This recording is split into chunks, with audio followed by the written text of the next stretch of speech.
வாழ்க்கை ஒரு வட்டம். யாரை கடுமையாக எதிர்த்தாரோ அந்த ஸ்டாலின் சொன்னால்தான் விஜய் முதல்வர்.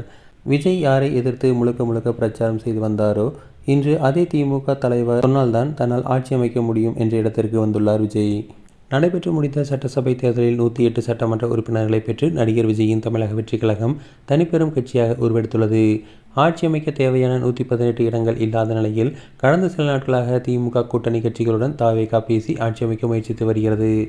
ஆட்சி அமைப்பதற்கு தேவையான பெரும்பான்மை இல்லாத நிலையிலும் புதன்கிழமை தமிழக பொறுப்பு ஆளுநரை சந்தித்து ஆட்சி அமைக்க விஜய் உரிமை கோரினார்.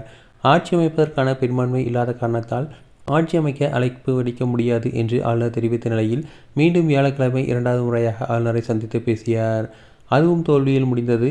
தாவேகாவுடன் காங்கிரஸ் ஆட்சி அமைக்க கைகோத்துள்ள நிலையில் சிபிஎம், சிபிஐ மற்றும் விடுதலை சிறுத்தைகள் கட்சி தமிழக வெற்றிக் கழகம் பேச்சுவார்த்தை நடத்தி வருகிறது. விஜய் யாரை தீய சக்தி என விமர்சித்தாரோ, எந்த திமுகவை எதிர்த்து ஒவ்வொரு பிரச்சார கூட்டத்திலும் கடுமையாக பேசினாரோ அந்த கட்சியுடன் பல வருடங்களாக கூட்டணி வைத்திருக்கும் காங்கிரஸ், விசிக, கம்யூனிஸ்ட், இடதுசாரிகள் உள்ளிட்ட கட்சிகளுடன் ஆதரவு கேட்டு கடிதம் எழுதியிருக்கிறார் விஜய். அதில் காங்கிரஸ் ஆதரவு அளித்துவிட்டது. மற்ற கட்சிகள் திமுக தலைவர் சொல்வதை நாங்கள் கடைபிடிப்போம் என கூறிவிட்டது. விசிக மற்றும் இடதுசாரிகள் தங்கள் முடிவை வெள்ளிக்கிழமை தெரிவிப்பதாக தெரிவித்திருக்கிறனர். அதோடு அவர்கள் ஸ்டாலினுடன் வியாழக்கிழமை காலை ஆலோசனையும் நடத்தினர். இப்போது உங்களுக்கு விருப்பம் இருந்தால் சொல்லுங்கள் என ஸ்டாலின் கூறியதாக தகவல்கள் உலவுகிறது. முன்னதாக ஸ்டாலின் தமிழகத்தில் தாவேகா ஆட்சி அமைப்பதற்கு திமுக இடையூறு செய்யாது, அரசியலமைப்பு நெருக்கடியோ அல்லது மற்றொரு தேர்தலையோ திமுக விரும்பவில்லை என ஸ்டாலின் ஒரு பேட்டியில் தெரிவித்திருந்தார்.